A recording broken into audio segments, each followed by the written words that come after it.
Good morning. It's 7:03. Happy Friday. Thanks for tuning in to the Wake Up America show. I'm your host, Austin Peterson. It's the Trump-pire strikes back. You either die a hero or you live long enough to see yourself become the villain. Donald Trump launches a full broadside against Florida Governor Ron DeSantis, accusing Fox News of trying to help him become the GOP's presidential candidate in 2024. We'll talk about that at the top of the show.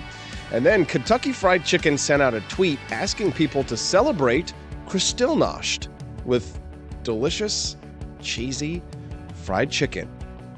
How the hell did that happen? And how can you avoid those kinds of PR nightmares if you're a business owner? We'll talk about that.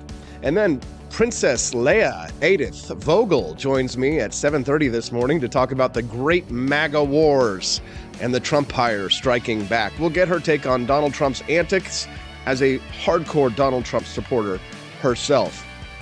And then at 8 a.m. this morning, Facebook and Twitter are a mess. Both companies are flailing, trying to get their footing, laying off tens of thousands of workers as the United States is charting its way through a recession. And finally, International Men's Day is a feminist holiday? Sophia Warringer of Young Voices joins me to discuss at 8:30 a.m. this morning. All that and more on this special episode of the Wake Up America show with Austin Peterson. Thanks so much for tuning in this morning. We're glad to have you here. We're continuing our YouTube Blitz. I'm asking all of my friends and listeners who watch and listen to the show live to please join us over on YouTube this morning at youtube.com/AP for Liberty. That's youtube.com/AP for Liberty, because we are well on the path to monetization. I'm looking this morning and it appears as if we have 3,617 public watch hours now. So we are very close to monetization. We need to get to 4,000 watch hours that are required in order for me to monetize. So if you would like to help support the show this morning and you're on Facebook or on Twitter or on any of the other platforms like Rumble, I would be super grateful if you would join us this morning all over on YouTube. And one of the great things about YouTube versus like Rumble, for example, although I am trying to build that up in case I get banned from any of these platforms, is that on YouTube, your comments do get brought up into the show. So we'd be glad to have your support over there, and that way I can actually see or read your comments versus some of the other ones. Yeah, Paul. Good morning, Paul Babb. Thank you so much for joining us, and I appreciate you doing that. Elizabeth Press says AP for Liberty Shop should design some Cantina crew gear for the holidays. What do you think? Would you like to see some Cantina crew gear? Let me know. Yeah. Okay. All right. Well, thank you, studio audience. We'd love to make you happy. Speaking of the AP for Liberty shop, let's go ahead and put up that advertisement. I think my advertisement is actually working. I've noticed a bunch of people have seen the ads over there and decided to buy some. So thank you very much for that. It's been a wild week for election week, hasn't it? I know it's been great to be able to see me on the Wake Up America show and my new show, the Austin Peterson show, that's broadcasting in St. Louis. That's been very exciting. And if you're asking yourself, hey, Austin, how can I listen to the Austin Peterson show in the afternoons at 2 p.m.? Well, there's an application that you can download for the Real Talk Radio Network on your mobile device on either your iPhone or your Android. Just download the Real Talk app. And then at 2 p.m. Central, Monday through Friday, you get more Austin Peterson. And that's a brand new show. Sometimes I'll take content or a great interview that I do here from this show and repurpose it for that show. But for the most part, what you're going to get that afternoon is going to be fresh content. So make sure that you listen to that as well. All right, enough plugs. The big news yesterday, the Trump-pire strikes back. Former President Donald Trump broke cover on Thursday evening. Did you read the statement that he put out last night attacking Florida Governor Ron DeSantis? He's insisting that Governor Ron DeSantis rule himself out of the race for the 2024 GOP presidential nomination. And he described Ron DeSantis as, quote, an average Republican governor with great public relations. Okay, well, I'm not sure about that one. Ron DeSanctimonious is playing games, says Donald Trump. The fake news asked him, when you read Trump's voice, do you have to read it in his voice? It's Ron DeSanctimonious is playing games. How do I need to listen to it for just a second. Let's see. We are led by very, very stupid people. Very very, very stupid people. Okay, so they are led by cannot very, let very it stupid continue. people. Ron We are DeSantis. led. Ron DeSanctimonious is playing games, says Donald Trump. The fake news asks him if he's going to run if President Trump runs, and he says, I'm only focused on the governor's race. I'm not looking into the future. Now, Trump was not pleased with that response because, he continued on in this rage in this message that he sent out yesterday. He says, well, in terms of loyalty and class, that's really not the right answer. Loyalty and class. I thought it was a pretty classy answer, but I mean, loyalty, Donald Trump. I mean, you've got to be loyal to give loyalty, right? I mean, and at what point? I mean, remember when Donald Trump was a Democrat, right? He was disloyal to the Democrats. It's okay to be disloyal to the Democrats. That's fine. But I mean, loyalty is a two-way street. You shouldn't be attacking Ron DeSantis, who just led the red wave that he kept all for himself in Florida. If you're asking for loyalty, you should be loyal. That's just my view on this. What do you think? Send us a text at 573-319-1586. That's 573-319-1586. Andy Opperman, you lucky son of a bee. He sent in a text message this morning and he said he got the day off and he's watching you on YouTube cast to my big screen today. No pesky work distractions. I'm taking up Andy Opperman's his giant wall today. Andy. Yeah. Now, must be nice to have a day off from work, man. Must be nice. The rest of us got to work today. I know. I've got to continue. Yep, shut up, baby. All right.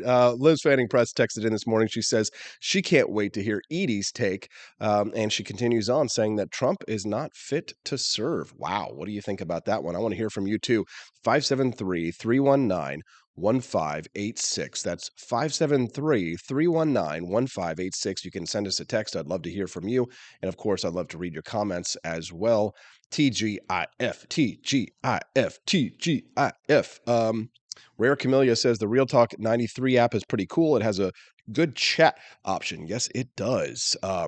The rising above petty insults would cement him as the Trump alternative, says Andy Opperman. Yeah, I agree. So the cool thing about Ron DeSantis and the way that he's handling this is that he's not handling it. Well, I mean, I guess he is technically. Not doing something is still doing something.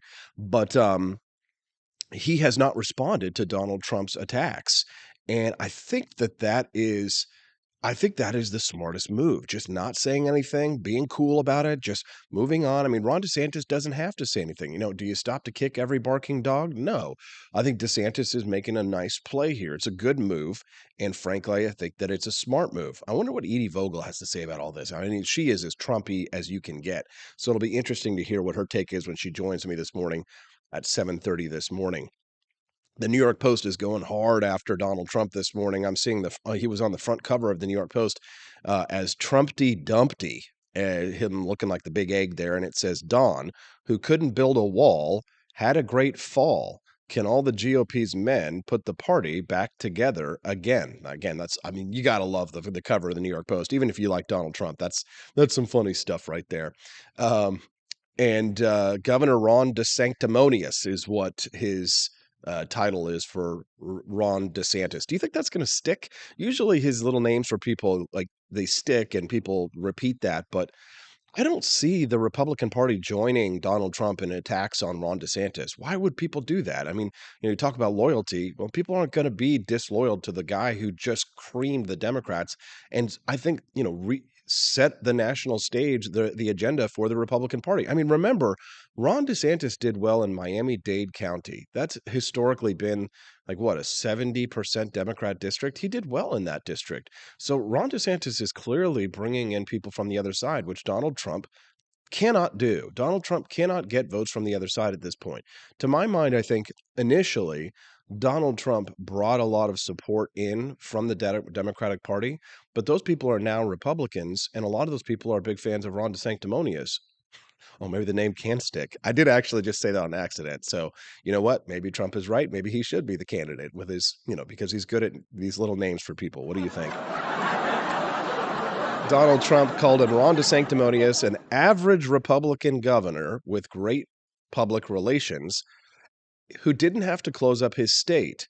but did, unlike other Republican governors whose overall numbers for a Republican were just average, middle of the pack, including COVID. This is Donald Trump's run-on sentence here, please forgive.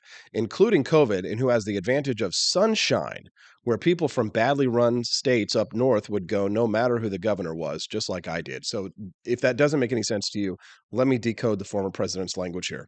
What President Trump is attacking Ron DeSantis about here is the fact that he says Ron DeSantis didn't have to close up his state because his state is full of sunshine, and so it was safer there during the COVID-19 pandemic, so Ron didn't have to close his state.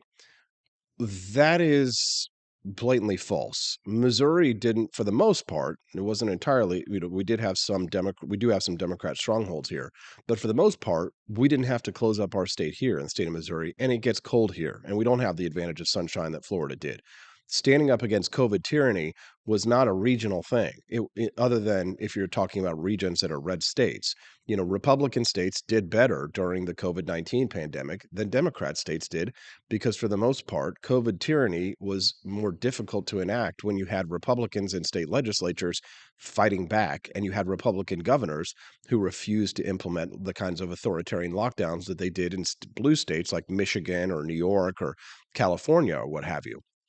So Trump's attack here, I think, falls short of the truth in saying that the reason why Ron DeSantis didn't have to close up Florida is just because of the sunshine there, because there were other red states that didn't follow those kinds of protocols. And now, then he goes on to accuse Ron DeSantis of coming to him in desperate shape and being the reason that Ron DeSantis won his election, his gubernatorial primary. He says Ron had low approval, bad polls, and no money. But he said if I endorsed him, he could win. Let's give it a shot, Ron, Trump said. When I endorsed him, it was as though, to use a bad term, a nuclear weapon went off. I could believe that. I could see that as well.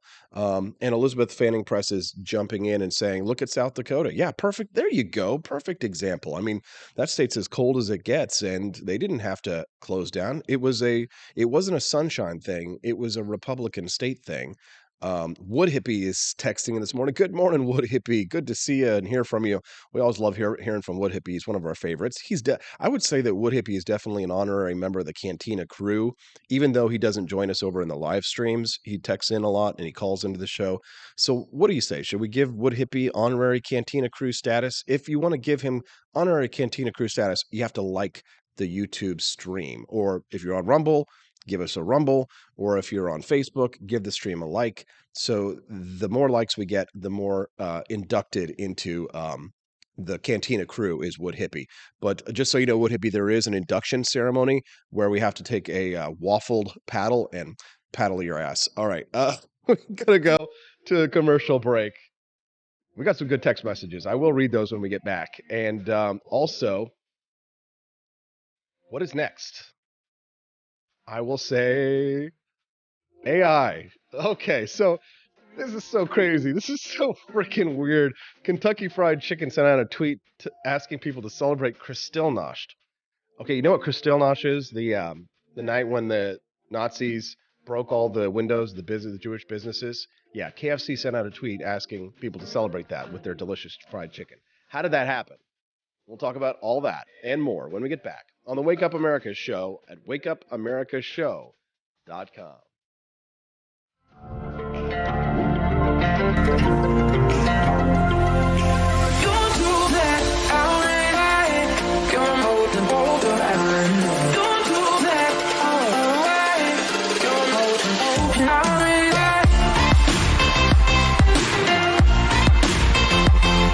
It's morning again in America.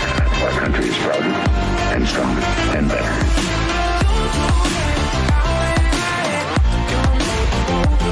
I like shooting things, but whenever I can't shoot something, I like to cut things. My life isn't all about shooting and stabbing and cutting, though. Sometimes I have to do actual work, but when I work, I still like to have fun. And there's nothing less fun than trying to cut with a crappy knife. Thankfully, from the ancient sect of Christian knights, who also loved cutting and stabbing, comes a new implement that has received my personal blessing, the Templar knife. Like the ancient sword of Excalibur, you don't choose a Templar knife, it chooses you. You just decide what kind you want on the website first, however, and then order it online, and then it chooses you. The Templar knife comes in a variety of shapes, knives. As a man of culture and taste, I have decided I will never use a terrible knife again. And thanks to the inspiration provided by this excellent product, I have decided to launch a new crusade against anyone using less than superior knives. Join me, brothers and sisters, by visiting uppercuttactical.com/pages/Templar-knives. That's a lot of slashes. For that, you'll need a Templar knife. For 10% off, use code AP for Liberty and join me in a quest for glory, for liberty, for Christendom, for the Templar knife. Get yours today. Fire.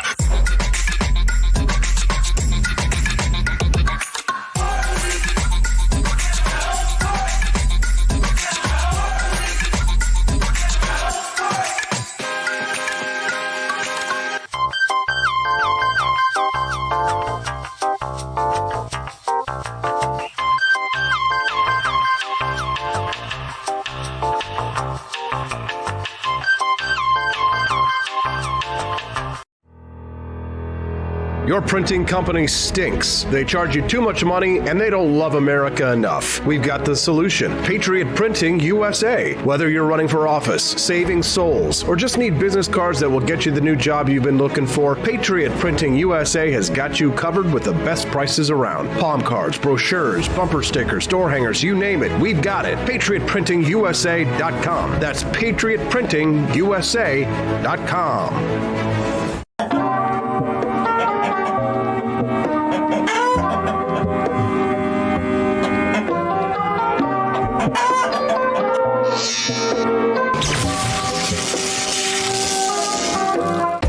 Want an engaging website to boost your business? You're just a click away from 5-star Fiverr talent.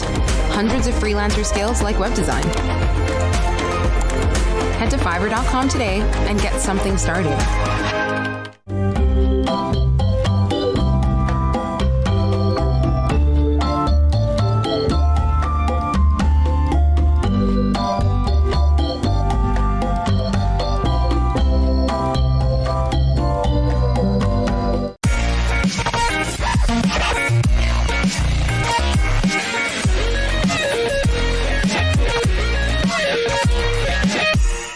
Average Americans are turning into conspiracy theorists at an unprecedented rate. Flip City Magazine was created for new converts to aid in their in-depth research along the path of absolute truth. We offer the hardest-hitting news and opinion delivered uncensored in print directly to your door. Display proudly on your coffee table or hide discreetly under your mattress. Flip City is the magazine they don't want you to see, much less read. Subscribe to Flip City Magazine today at flipcitymag.com.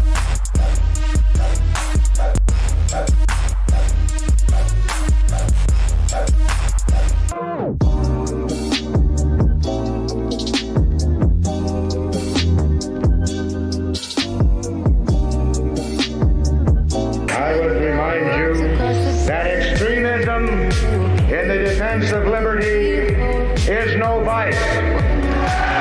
It is better to settle these matters in the courts than on the streets, and new laws are needed at every level. But law alone cannot make men see right.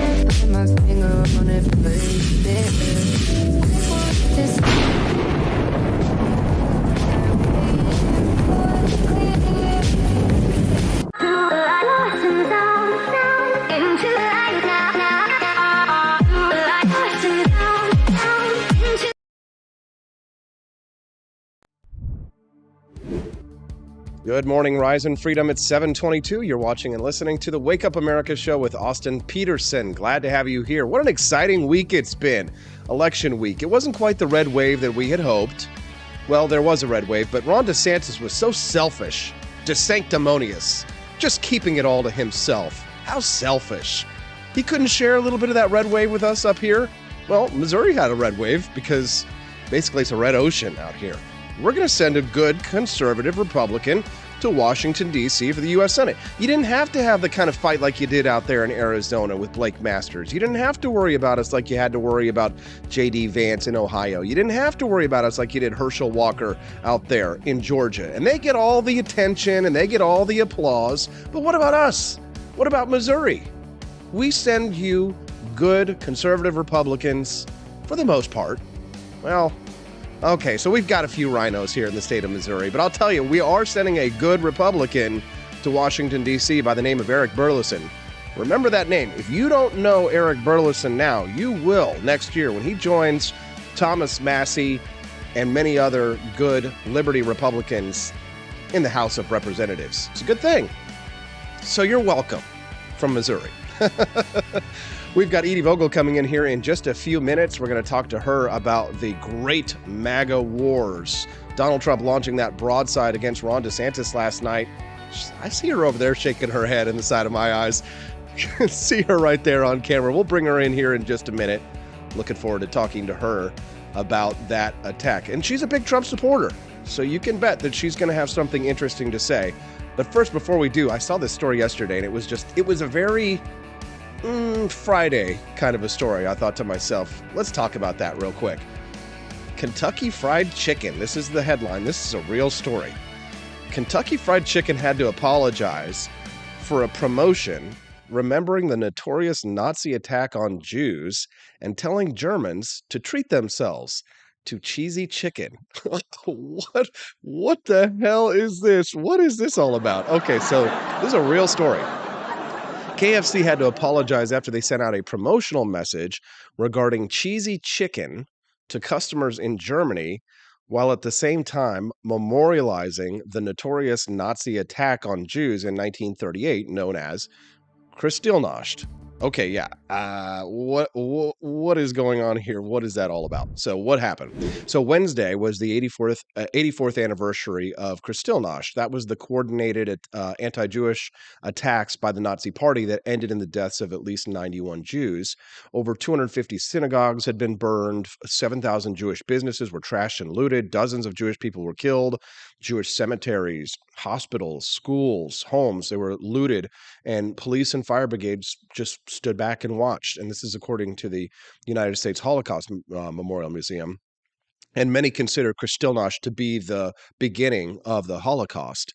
Some Jewish women were arrested and sent to local jails. Businesses that were owned by Jews were not allowed to reopen unless they were managed by non-Jews. Curfews were placed on Jews. And KFC acknowledged the anniversary of the brutal day of violence by urging Germans to, quote, treat themselves to crispy, cheesy chicken. So the fried chicken company sent out a push notification on their app remembering Kristallnacht, also known as the Night of Broken Glass in Germany. The promotional message, I can't believe this, read, quote, it's Memorial Day for Kristallnacht. Treat yourself with more tender cheese on your crispy chicken, now at KFC Cheese. An hour later, KFC sent a message apologizing for their promo message. According to the BBC, they said, we're sorry, we'll check our internal processes immediately so this doesn't happen. Please excuse this error. The director of public affairs at the Board of Deputies of British Jews called this message absolutely hideous, but the message was sent out by a bot. See, because I thought at first that perhaps they had gotten hacked, maybe some, either internet prankster or some like person who, worked for KFC who was wanting to quit, wanted to do it in this kind of a fashion. But it turns out that they actually use AI to generate some of their content. So they linked up their calendar to their AI bot to have national observances that would essentially be automatic, right? So, and what's funny is that I've been sitting here myself for the last few weeks asking, how can I automate so much of what I do? Because I manually run all of my social media. I manually run all of my show. Everything that I create and that goes out to you, I see it before it goes out. And I think probably that's a good idea to maybe continue that. Probably not a bad idea to not automate some of this stuff, because what the artificial intelligence, I'll use intelligence, air quotes with intelligence. What the artificial intelligence did was it linked up to the calendar. It saw that Kristallnacht was on the calendar, and it sent out that automated message to celebrate Kristallnacht by eating delicious Kentucky Fried Chicken.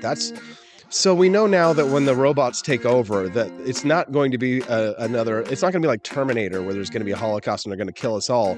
They're just going to offend everybody by sending out messages celebrating terrible remembrances. All right, coming up next, we've got Edie Vogel, who's joining us in studio. We're going to get her set up on the mic and on camera, live and in person, to talk about, is she on Team DeSanctimonious, or is she for Trump still for 2024? The party is really divided over that. We'll talk about it when we get back on the Wake Up America Show at wakeupAmericaShow.com. Want an engaging website to boost your business? You're just a click away from 5-star Fiverr talent. Hundreds of freelancer skills like web design. Head to Fiverr.com today and get something started. American conservatism is distinct, like America is distinct from the United Kingdom. American conservatism's roots comes out of the Wild West, out of pioneerism. The difference between American conservatives and European conservatives is that Americans are cowboys. We are that God, guns, gold, and girls. It's wild here, and we should stay that way. We shouldn't allow a European version of conservatism to come and infect us here. We like it wide open spaces here, deep in the heart of Texas and all that.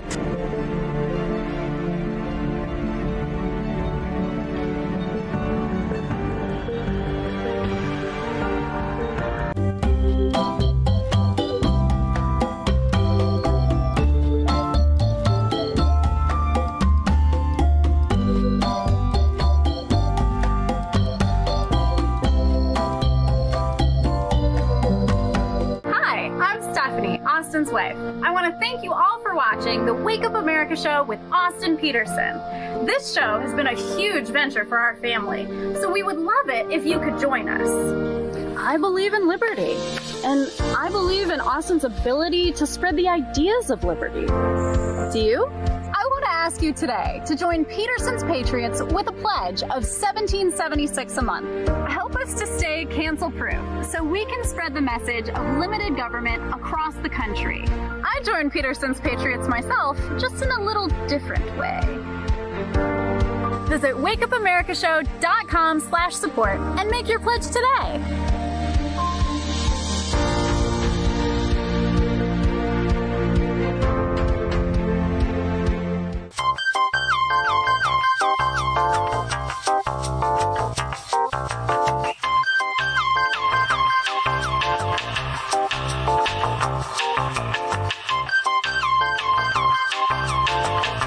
Average Americans are turning into conspiracy theorists at an unprecedented rate.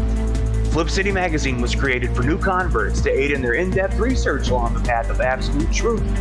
We offer the hardest-hitting news and opinion delivered uncensored in print directly to your door.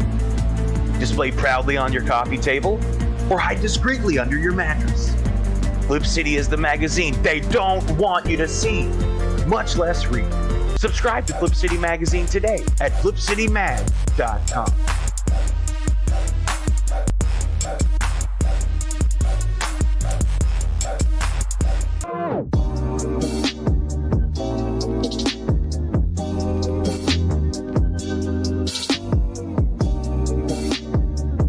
Speaker Pelosi's husband, Paul, made a big investment in chips just before Congress votes on a bill that would give $52 billion in subsidies and tax credits to the chip industry.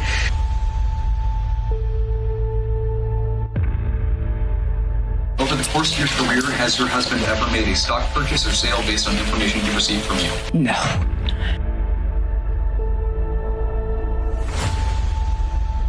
And I believe if you come to our border, you will be turned back. Do not come. Do not come. Have you ever received a royalty payment from a company that you later oversaw money going to that company? I don't know as a fact, but I doubt it. Well, here's the thing is, why don't you let us know?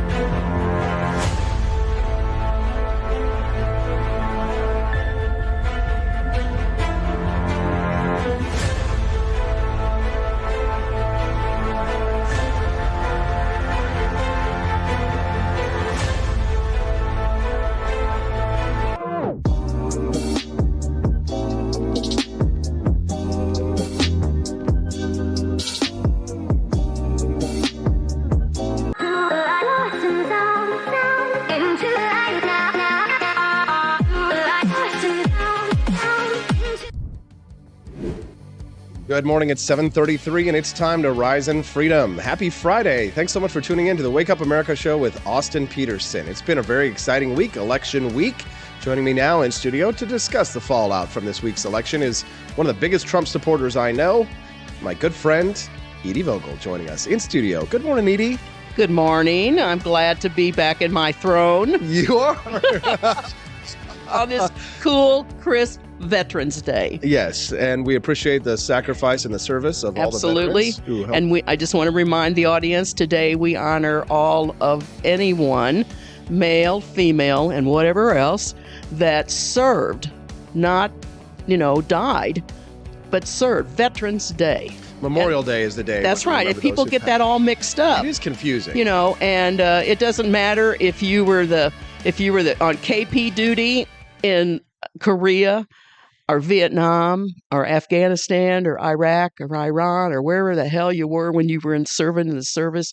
You signed up to defend the Constitution of the United States. Let's give it up for our veterans. And all honor and glory belong to those men and women and whoever and whatever that did that. And I feel like that it's a part of our tradition here in the United States that we might lose. And I hope that everybody, it's gotten better over the years. I've noticed the kids' schools have stepped up to the plate on our local level here and have reached out to the veterans. And, unfortunately, we're losing.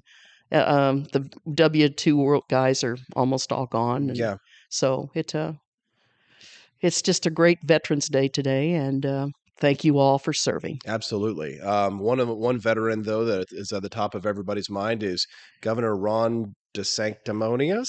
Now, I was ready kind of when I pulled up out in front, and I thought, I bet we're going to talk about the debacle between President Trump, 45, and Governor DeSantis of the great state, the non-woke state of Florida. Florida is where woke goes to die. I mean, I heard his speech Tuesday night, and I thought, man, let him rip, But I'm going to say I still support 45. Mm-hmm.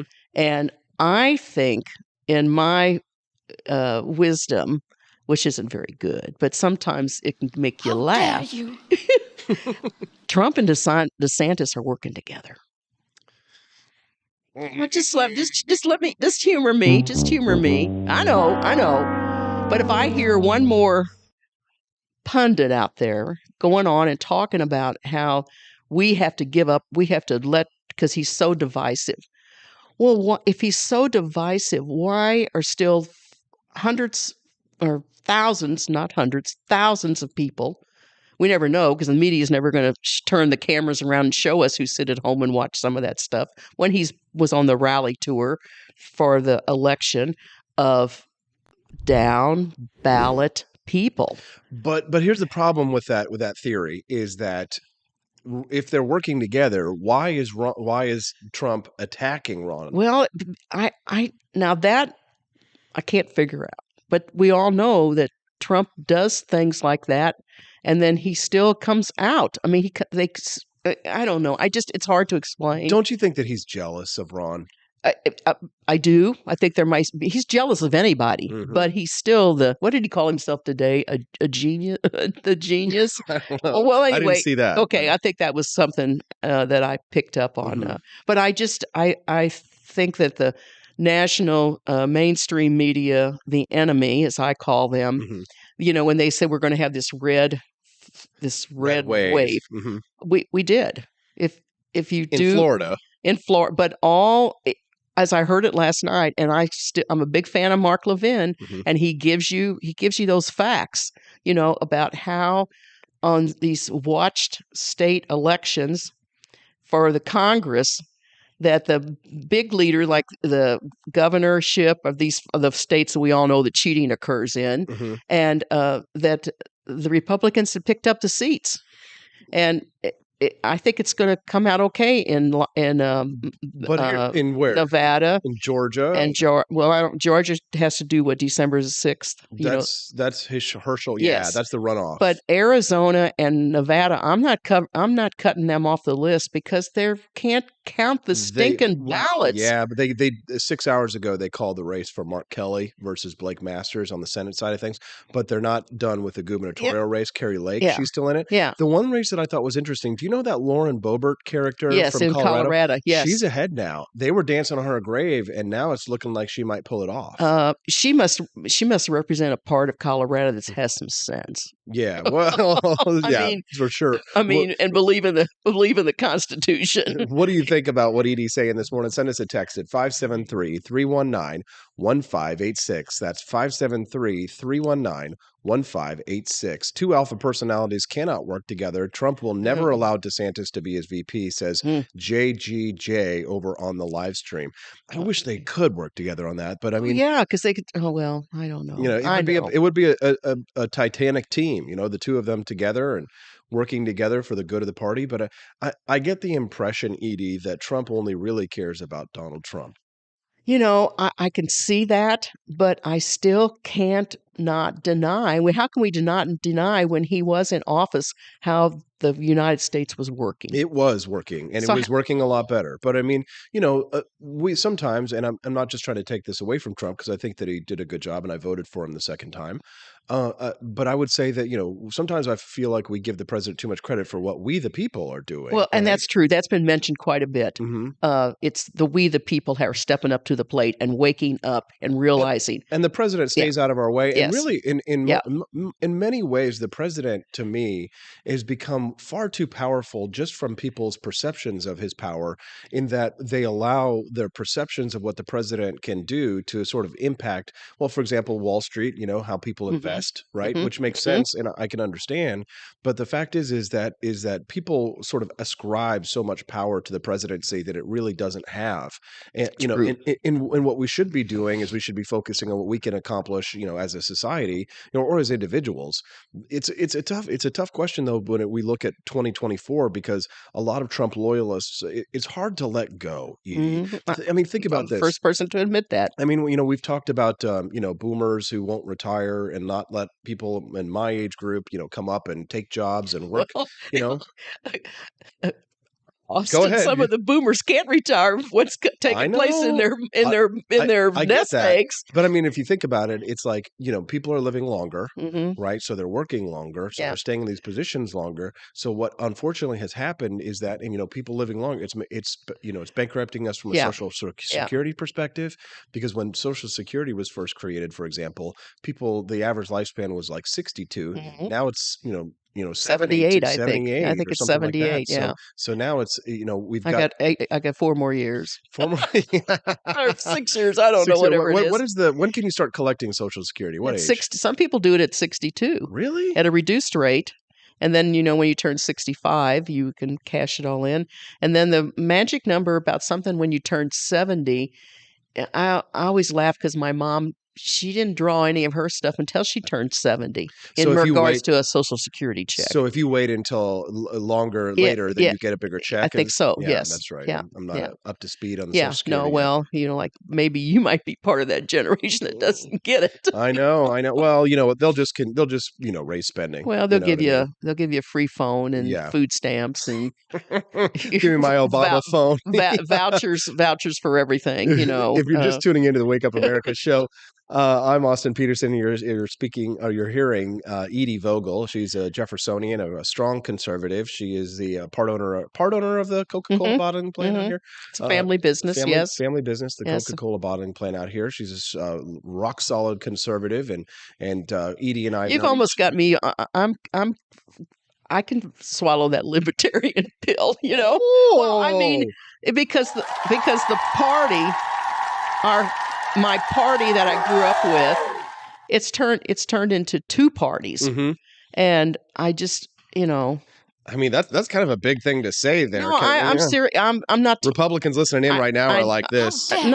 No, I'm saying libertarians their philosophy. Yes, okay, that's what I am. Okay, and so then you can say conservative liberty. I'm for liberty and justice in the Constitution. Well, that's what I'm all about. Okay, right? and but here's the thing: is that people define that differently. I know, I right? get Which that. mean, I think the difference between the conservative and the libertarian is that the conservative thinks that the government should prevent people from making mistakes. And one, mistakes like, for example, Colorado legalized psychedelics. Did you see this? We're gonna talk about this. Look at our ignorant state. I mean, well, I was proud of the people in Cole County, though, Austin. What? They voted. They didn't go with a vote on the. Oh, I voted for it. I don't really care, but I'm just saying about the marijuana. Well, because I believe what your friend Epen, yeah, who I've drank. He was against it, yeah.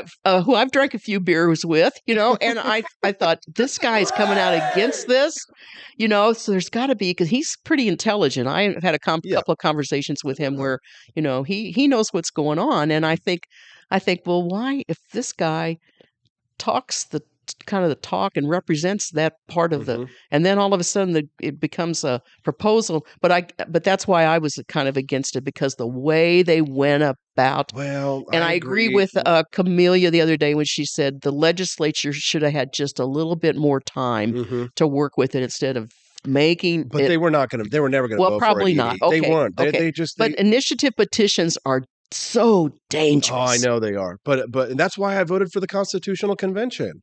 That if you were against the marijuana initiative and you thought it was going to pass, you should have voted for a Constitutional Convention so we could rewrite the dang thing. Right. So anyways, we've got a lot more to talk about, Edie. Yeah. I'm going to go to a commercial break. Okay. Here's the deal. We've got a lot more to discuss. I read this awesome article this morning about why we should keep the January 6th committee. Oh, yeah, you're going to start another fire underneath. Yes. We're going to talk about why. And I think these are some good arguments about why we need to revamp, revitalize, restore, and continue the January 6th committee. I'm going to blow your mind on this one when we get back. Okay. Wake Up America Show at wakeupAmericaShow.com. I enlisted as a medic to be there to help my patients, and after an injury, I found myself as a patient. I experienced post-traumatic seizures. Depression is a big one that comes along with it, PTSD. So I pursued my PhD in neuroscience and regenerative medicine. The coalition has helped fund my academic pursuits. They genuinely care about helping the vet in whatever way that they can. Through supporting the coalition, you're supporting some of the veterans that have the biggest needs. Visit saluteheroes.org to learn more.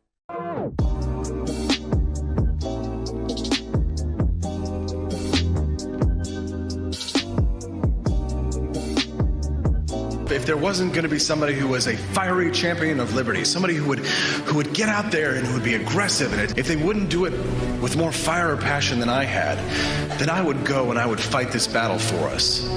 I've fought for the principles that we all share. Parties tend to be secondary to me. We're here because we believe in the principles of liberty.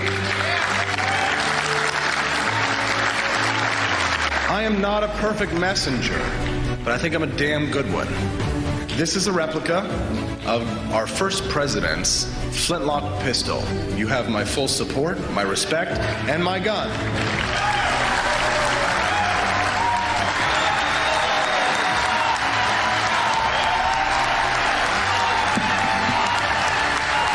Thank you, Ben.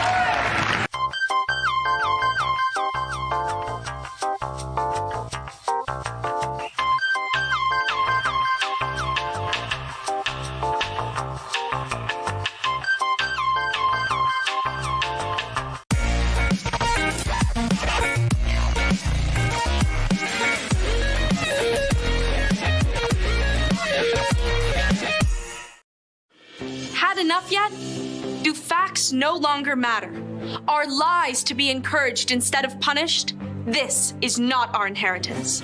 If truth no longer matters, we will not remain free for long. This is our generation's challenge, to defend our founders' hope that we the people could self-govern if we defend our right to get the facts. And right now, we're building the only defense of free people have, the facts on every politician, every position they held, every statement they've made, every vote they've made, and any cash they've taken. It's the real history on those now pandering for your vote. There are hundreds of young people building our defense right now, and they need your help. We all have our passions, but as our ancestors knew, when events become so foul they threaten us all, we must stand and defend each other. Please, have our backs. Join us at votesmart.org.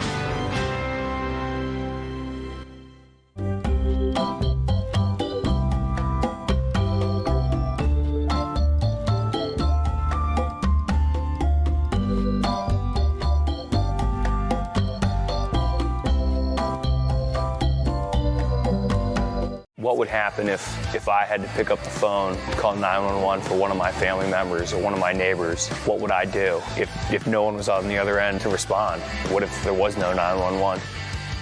So you can be a part of the solution. Anybody can be a firefighter. Male, female, younger, older. We have school teachers. We have leaders in business. Is me, you, anyone that wants to be. There is no typical firefighter. We wish you a freedom Christmas. We wish you a freedom Christmas. We wish you a freedom Christmas and a liberty New Year. Socialists and commies may try to convince you that the holiday's all about free stuff. But let's be honest, we all know whose wallet Santa's gifts are coming out of. There ain't no such thing as a free stocking. Santa is the only guy with a big white beard promising free stuff that we want anything to do with this holiday. And if you don't believe, you don't receive. It's a capitalist, consumerist holiday, and it's time for a Santa-sized stimulus.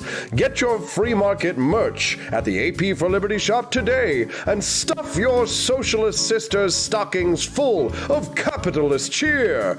Ho, ho, ho, ho!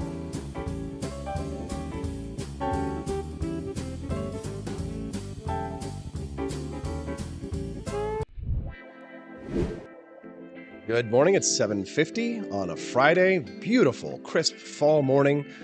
You're watching and listening to the Wake Up America Show at wakeupamericashow.com. Thankful for my good friend Edie Vogel sticking around with us. You liking those sick beats there, Edie? Yeah, that's nice music. Nice little relaxing beats. Yeah. Get us started in the morning. Get us kind of nice little groove. Uh-huh. This is like good with like coffee and, you know. Well, I don't drink coffee. I got some water this morning. You don't drink coffee? No. We don't need to get you any more jazzed up than you already are. Welcome to the Wake Up America Show. We're glad to have you here. Edie Vogel's joining me in studio. We're talking about the great Trump-pire striking back. We're talking about Ron DeSantis versus Donald Trump. Donald Trump goes on the attack against Ron, but Ron DeSantis isn't firing back.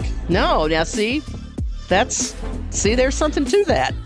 Well, but there's something to Donald Trump attacking Ron DeSantis. I know, but now listen. Now you're a young buck, okay? And I'm this old lady who really tries to get into people's minds, you know. And you're never gonna tap into Donald Trump's mind, okay? But you bring that up about DeSantis is not firing back. Remember what I said about those two working together? Well, how can you be working together if he's attacking him in the media publicly? But who pays attention to this stupid mainstream media? I mean, okay, hold on. Look, okay. How could those people in Pennsylvania elect that? But there's a big problem. Okay, here's a big problem here, Edie. I'm going to play a clip for you. Do you know who the Lieutenant Governor of Virginia is? This Winsome Sears lady? Yes, I'm very impressed by her. Okay, so here's the thing. Let's switch over to our Twitter weirdness. Is she flipping on us? Well, I want you to hear what she had to say. Now, remember she was a Marine. That's right. And today's Veterans Day. That's right. So we're gonna give her the benefit of the doubt. Semper Fi, Marine. Yes, that's right. This is Lieutenant Governor of Virginia, Winsome Sears. What she has to say about this. Okay, but when we look at the mission, and as a Marine, we're looking at the mission, and the voters have spoken, and they have said that they want a different leader. And a true leader understands when they have become a liability. A true leader understands that it's time to step off the stage, and the voters have given us that very clear message. So does that apply America. Within the Republican Party, Lieutenant Governor, to Donald Trump, that it's time to step off the stage? Yes, a house divided against itself cannot stand. And indeed, that's where we are today. And as I said before, America is the prize. Why do we want to win elections? It's because we've got to learn to love each other, live together, govern together. And the voters are saying enough is enough. So what do you think about that one there? I mean, it's a pretty strong statement there, Edie. If they could count the votes correctly. All right. What do you think? See, I'm never going to give up on that. That's fine. It's fine. That's why I brought you in here today, because there are a lot of people who feel the same way as you. I know, but she's right exactly on her philosophy of leadership. Mm-hmm. I'm not going to question that, but I just can't get out of my lame brain that the elections are fair. Now, are you following Brazil? Brazil, the election down there, but with Bolsonaro and Lanza or Luza or whatever his name is, the lunatic communist was, they put their defense department on investigation of the vote. Okay. And the report came out last night. Of course, it had to be translated because it was in Portuguese. So the military attaché or whatever they call themselves, who have the ability, the way I guess their government is run, has said that they definitely have a problem with all of the fancy words about the electronic way that votes are tabulated. I'm reading an article this morning on Breitbart, Edie, that I want to share with you. This is from Joel Pollack, who says that Republicans say that the new U.S. House of Representatives majority, which they are likely to control, should immediately disband the Select Committee to investigate the January 6th attack. He says that he disagrees in the strongest possible terms. The work of the committee remains incomplete and must be allowed to continue because the American people expect and deserve to know the full truth. The committee has yet to hear from outgoing Speaker of the House, Nancy Pelosi, who was in charge of security arrangements at the Capitol that day. She should be called to testify and should be asked to hand over all of her documents, text messages, and phone records pertaining to the Capitol riot. She should be eager to comply because she cares deeply about the truth and protecting our democracy. The committee should also call Vice President Kamala Harris for her unique perspective on political violence. She participated in a Black Lives Matter event outside the White House in May of 2020, just hours after rioters injured dozens of federal officers and forced the evacuation of the president to a bunker. She also urged the public to bail out rioters in Minneapolis, some of who later committed violent crimes. In addition, the committee should also call member Rep. Adam Schiff for his expertise on conspiracy theories and attempt to reverse elections. He spun the Russia collusion theory, which then turned out to be false. Then he worked with a whistleblower. Yeah. So there is a good argument for why we should absolutely. And I've been picking up on bits and pieces of that distinct switch of irony. So there is no reason for the committee not to be renewed.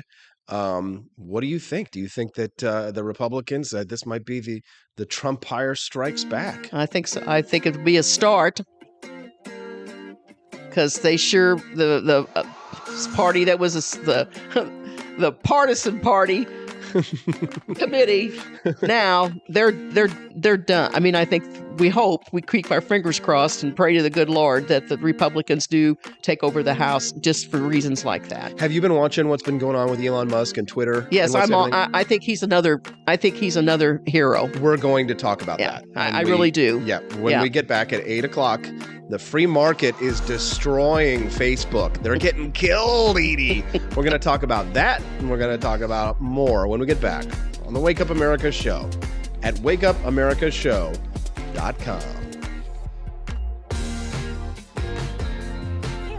My name is Kelvin. Welcome to Frenchy Bush. This is my Didi's website, and I've decided to speak to you with my real voice for the first time ever to tell you about how cool Frenchy Bush is. But I've decided that this is the perfect opportunity to share with you. Frenchy Bush is a good website. You should follow us on socials. If you like Frenchies or any kind of bulldogs, me and my new brother George are going to try to make your life more fun. Hello, I'm George. My neck isn't really thick yet, but it will be. We are so glad you're here. Please ignore my floating eyeball. It helps me spot predators who might be approaching from the sides. Dee made Frenchy bullshit to review things that he uses on me and my brother to tell you if it's good or bullshit.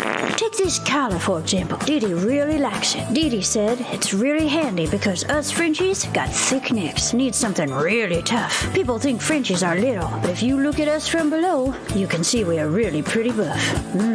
Beefcake. Yes. Look at my creamy thighs and chest. Yes. You like that? Big brother, please focus. Frenchy bullshit. Please follow us for more great content and read the Frenchy bullshit blog for more fun and cool stuff.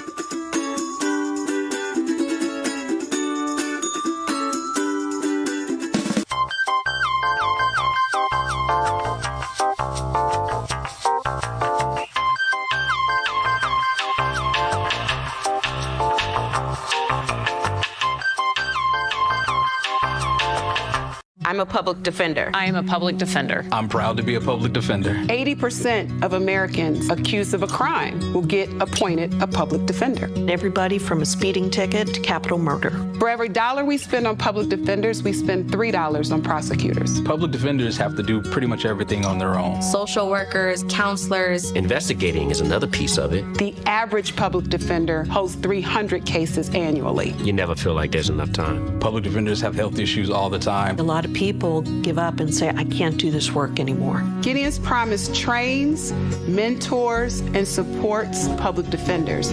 There are a lot of people who say that they would not still be public defenders, but for Gideon's Promise. It's fueled me to continue on in this fight. Gideon's Promise has changed the face of public defense. People see us as troublemakers. Good trouble only. We don't make it easy. It should not be easy to take away someone's liberty.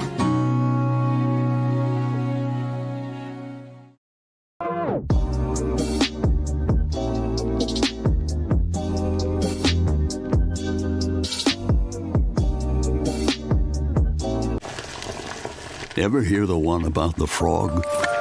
Put a frog in a pot of boiling water and it'll jump right out. Here's my resume again. But put a frog in a pot of cool water and slowly heat it up, and that frog will boil. It's a lie. But as a metaphor for us and all that we go through as veterans, any real-world experience. It's a story that rings true. We make excuses for how we feel. We push everything down. We tell ourselves the lie that it's easier to stay in that boiling water, to disconnect. And some days, maybe it is. But you've never been interested in easy. Make no mistake, reaching out is hard. Do it anyway. You're not alone. You've got this. You are not a frog. Find resources at va.gov/reach.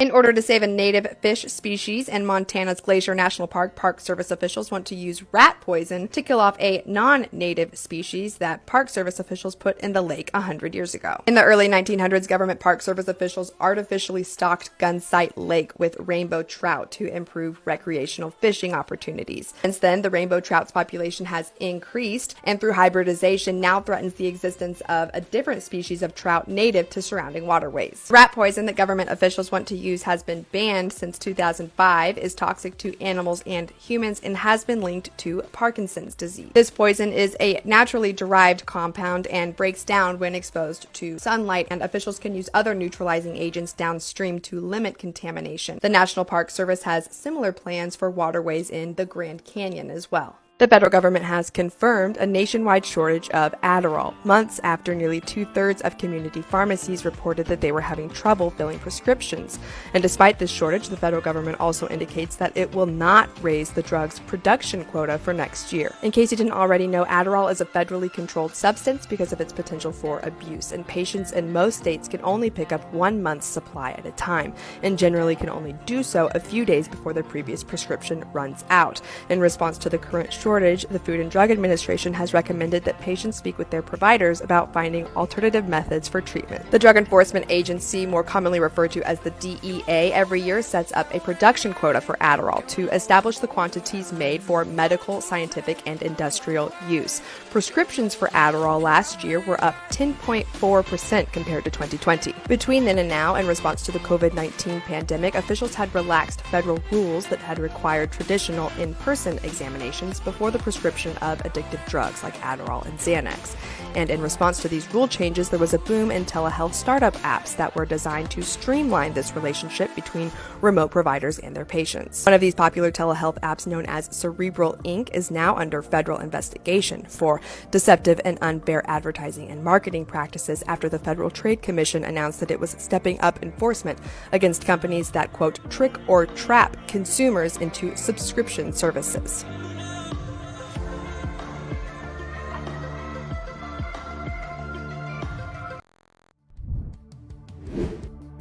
Good morning, it's 8:04. You're watching and listening to the Wake Up America show with Austin Peterson. It's time to rise and freedom. Joining me in studio, sticking around on the show today, and she'll be joining me later today on my afternoon show, Edie Vogel in studio. Give it up for Edie. How you doing there? You love our studio audience? I do. Haven't heard that applause. You know, usually it might be a booed out of here. You know, you never know. Yeah.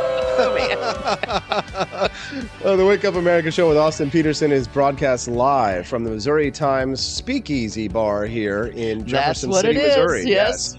Yeah, I like to sometimes give people a little sneak peek, a little behind the scenes thing over there. You can see there's Edie. There she is live. Wave at the camera there. And then right there behind her. What is that behind you there, Edie? A bar. Got an awesome bar back there. A fully loaded, full-service bar. Fully stocked, fully loaded bar here. Yes. And then let's see over there on that first camera. Look at that now. Let's have a camera-ception here for those who are watching live, because it's a little bit. There you go. So you can see there's the camera over there. You got Edie's camera on her over there, and then you got this GoPro over there. Now look at this right down there. What's that behind my coffee drink? You can see me. Look at that. It's pretty cool. Got a nice little setup here. State of Missouri flag, America flag. Today is Veterans Day. Happy Veterans Day. Being born and raised here in Jefferson City for thousands of years, this was before Scott bought the building. It was a dentist office. Oh yeah, that's what somebody was telling me. And so when you the dentist was a cousin of mine, and when you came in the door. The way you get in the building is basically the same way it was but when he finished up doing what Scott did to this building, which is probably way over 100 years old, it's just the decorum in here.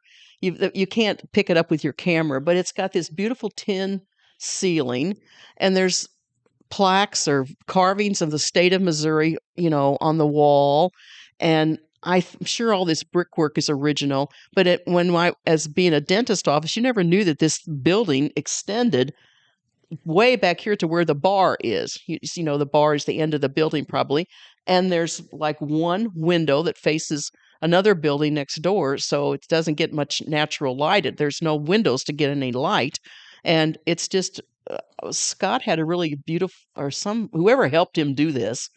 They're talented. It's just really cool in here. Yeah, it is. Yeah. Yeah. We like it because it's a speakeasy, so it's kind of like secretive. That's no, the know-it-alls of Jefferson City know all that stuff. Well, that's true. Yeah. We are the know-it-alls of Jefferson City. Not the know-nothings, the know-it-alls. You have to keep on top of things, That's right. All right. So let's talk. We were talking about this during the break. It's worthwhile to bring it up as a discussion. Our listeners are texting in this morning first at 573-319-1586. 1586. That's 573-319-1586. 1586. If you want to send in a text message, we'd love to hear from you on what your thoughts are on this next topic. And that is that the free market is destroying Facebook and Twitter. Reports of Facebook's immortality are greatly exaggerated. For years, critics have said, Edie, that Facebook is a monopoly and that it can only be killed by federal regulation. Right now, though, the platform is bleeding users. Their stock price is plummeting, and it just announced its first ever round of layoffs. We'll get to Twitter and Elon Musk here in just a minute. But go ahead. The world of Facebook and all of the media, social media, as they call it. I mean, we all have a device, and we all know what button to punch to get it, and we know how to friend people and defriend people. Well, sometimes I do. I unfriend people. Well, yeah, unfriend or I don't. Anyway, it's a mind-boggling experience for, like I said, when you complicate your life with the device, as Bill O'Reilly refers to it as, and you need a 5-year-old or the 6-year-old to help somebody like me, figure it out, and it's amazing. And what I would agree with. And when I lost my trend of thought is that, the government, it was a well, we're talking about Facebook and the calls for regulation of it. And the government didn't. They didn't do it. No. They didn't regulate it. No. Even though they called Mark Zuckerberg up for all these committee hearings and he had to testify and he looked like a robot. And trust me, he's a scary looking guy. Yeah, but he's had too much power for too long. But the market has been speaking. And what's that called? The consumer and the free market is kind of. I think you're kind of right. Well, I know you investigate this stuff. But I think it is falling apart. Well, and here's the thing, Edie. So the problem, was that Facebook had so much power, and that it was, that people were claiming that, it was impacting our elections. Okay, so so when it was first started, is it already probably 20 years that it's been in business or whatever? Oh God, I guess not quite 20 years, but about that long. Okay, but didn't Zuckerberg's intention was to make people be able just to communicate with each other better? Yeah, he was trying to faster. It was basically, it was a social network. Yeah, social network. Okay. Until it became this huge behemoth. But I mean, the way that they make money now is they monetize their users through advertising. Okay. Facebook makes, and they take your personal information and they sell that personal information to advertisers. And here's the thing. That's what makes Facebook free, and that's what's made it successful. But the reason why Facebook is failing now is because Apple and Google own the phones that we make. They create the phones. They own the ecosystem. So if you want to download an app, you have to go through Apple or Google. Yes. The problem with that is that people have been getting sick and tired of having their privacy, being followed around by these apps like Facebook and others. People now have an option on their phones that'll say, "Do you want to turn off tracking?" Right? You got that on your phone, didn't you? I haven't been on, I don't think, but I finally purchased a new phone. Yes. So I could get an Apple ID password. Yes. Because they never would give me my password. I went through more hell with that. So security functions. Anyway, I have a new phone that I bought. I'm not paying any rent on any stinking phone anymore. Right. Okay. You bought the phone. So I bought the phone out. I own the phone. It gave me I paid off $20 on I think it's a 12 or an 8, and I'm on a 14. So I can use my old phone that still has all my photos on it and my text messages and stuff like that, because I can hook it up to I'm learning the Wi-Fi that runs through my house to use my TV. Okay, but the greatest thing to me was to be able to go into the phone store and keep my all my same phone number. I didn't have to lose any of that. They just, in a matter of switching some buttons. And I told the kid that helped me out, I said, you don't understand how much you just made my life a lot easier, because even though I might ever not use all these applications, at least now I have the password that you need to do any of that too. Well, that's good. But so the reason why Facebook is failing, sorry to interrupt I'll wrap you. it up, is just that because they have security features now that destroys Facebook's business model. So they're not going to be able to keep up with the kind of revenue that they made before, because that's the bottom line is revenue. Revenue's gotten just absolutely destroyed. We're getting a little bit of breaking news this morning right now. I'm looking at this over on I'm going to try and pull up, let's see, Breitbart, and try and find it and see if I can pull it up. But Camelia Peterson just said that she's sending it over to me. I'm not sure when she says she's sending it, where she's sending it to. There we go. On yes, Trump now attacking Glenn Youngkin on Truth Social. Listen to this. So Donald Trump 40 minutes ago posted this. Youngkin. Now that's an interesting take. Sounds Chinese, doesn't it? He's the governor of Virginia, right? Yes. Yes. Okay. Yeah. In Virginia, couldn't have won without me. I endorsed him. Did a very big Trump rally for him telephonically. Got MAGA to vote for him, or he couldn't have come close to winning, but he knows that and admits it. Besides having a hard time with the Dems in Virginia, but he'll get it done. Wow. So now he's going after Glenn Youngkin. What do you think of that? Don't know. I don't know. Is he working with Glenn Youngkin? No, but Virginia is so... Hey, it's very blue these days. I know that. Youngkin won. So listen, I know. It wasn't Trump that got Glenn Youngkin elected in Virginia, because Virginia hates Donald Trump for the most part. Other than like Southern Virginia. That's right. But I'm going to tell you something right now. The reason why Youngkin won in Virginia wasn't because of Donald Trump. It was because of school choice and because of the former governor saying that parents shouldn't have a role in their kids' education. What was that goofball's name? I don't know. I'm glad to forget him. Yeah, he was bad. He was. Yeah. But he made that comment, and that's what's propelled him to that's what propelled Youngkin to the governor's mansion. I would agree with you on that. So why is Donald Trump going after I don't know. Glenn Youngkin? It doesn't make any sense. That is Now that's an interesting take. Sounds Chinese, doesn't it? Writes Donald Trump. What is it? Youngkin. God. Yeah, I'd know that she was going to think that Edie was going to find that funny. Let's keep talking. I thought they would have announced some other big disaster in the, No. Bert Crotch says, what if Trump is merely calling out the hucksters that only used his name to get into office?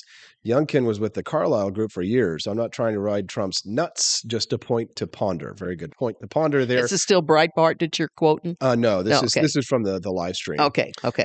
Good morning. Happy Friday, and thank you to the veterans and the heroes, says Al Johnson. Absolutely. Let's give him another round of applause. Even Edie knows Trump is over, says Elizabeth Press. Oh, McAuliffe, Terry McAuliffe. Oh, that's right, McAuliffe. The gubernatorial Virginia case, right? Bert continued on and said, "There's something than insecurity to what he's saying. Trump is starting to feel, insecure. I would say. I won't disagree with that. Yeah, as if he feels like he's been stabbed in the back more times than pretty much anybody. No president in the history of the United States has taken the stuff that he's taken." Chris Morrill, who is no Donald Trump fan, says Trump probably isn't the absolute poopiest person on the planet. He didn't say poopiest, but he's got to be in the top bottom or 1%. Not sure about that. Good morning, all. Quest Fanning. Good morning to all of our friends. Thank you very much for joining us over on the Wake Up America show this morning. All right, we got more to go. Edie Vogel hanging out with us. We're going to have another interview at 8:30 this morning. I haven't introduced her yet. Her name's Sophia Warringer. She's from the UK. We're going to talk to her. She wrote this article about International Men's Day and why it's, I know, why it's a feminist holiday. Oh my God. She'll join us at 8:30, and you and I can talk to her. It'll be a great interview. But coming up next, first, Colorado decriminalizes magic mushrooms. I'm going to do a little LSD. I'm just going to head out there as soon as I get out of here. Oh, man, it's going to be great. We'll be back with more of the Wake Up America show at wakeupAmericaShow.com. Want an engaging website to boost your business? You're just a click away from 5-star Fiverr talent. Hundreds of freelancer skills like web design. Head to Fiverr.com today and get something started. American conservatism is distinct, like America is distinct from the United Kingdom. American conservatism's roots comes out of the Wild West, out of pioneerism. The difference between American conservatives and European conservatives is that Americans are cowboys. We are that God, guns, gold, and girls. It's wild here. And we should stay that way. We shouldn't allow a European version of conservatism to come and infect us here. We like it wide open spaces here, deep in the heart of Texas and all that.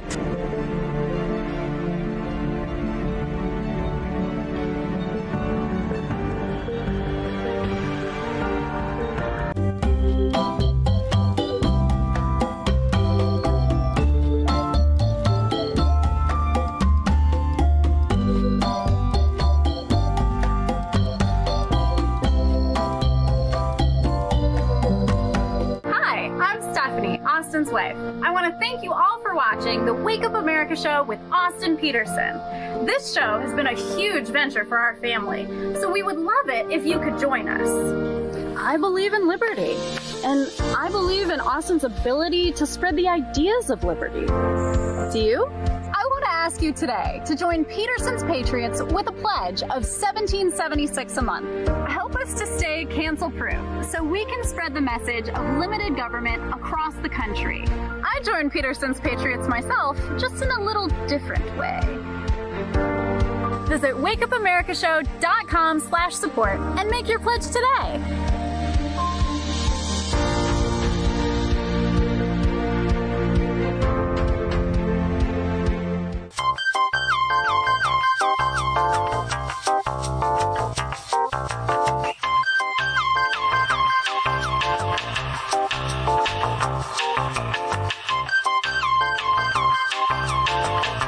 Average Americans are turning into conspiracy theorists at an unprecedented rate.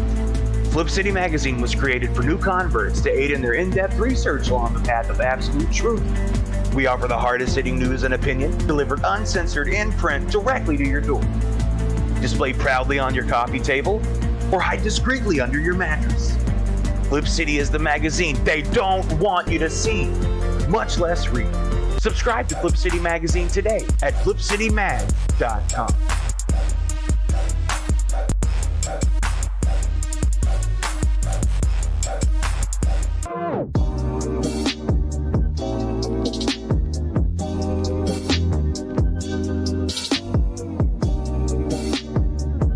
Speaker Pelosi's husband, Paul, made a big investment in chips just before Congress votes on a bill that would give $52 billion in subsidies and tax credits to the chip industry.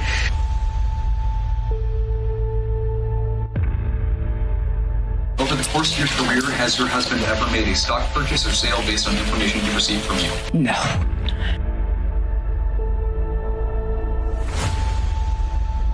And I believe if you come to our border, you will be turned back. Do not come. Do not come. Have you ever received a royalty payment from a company that you later oversaw money going to that company? You know, I don't know as a fact, but I doubt it. Well, here's the thing is, why don't you let us know?